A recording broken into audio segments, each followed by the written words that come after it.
Right, well the handguards just arrived, so let's check them out. Alright, now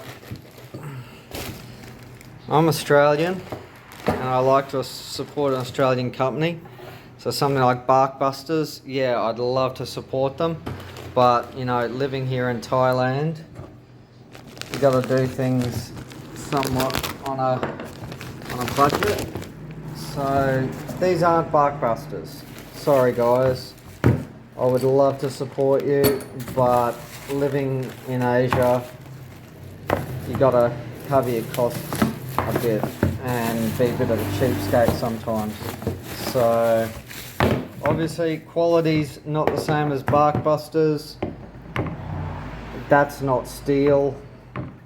Look, I'm not going to be doing a lot of off-road work, and really, for me, I've been because I wear fingerless gloves, so I've been stung on the fingers a few times by stones being flicked up by trucks and such.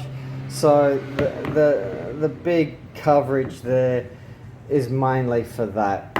You know, I'm not going to be going through the jungle smashing up against bamboo. So yeah, anyway, let's fit them up.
Alright, so yeah, they're not bark busters.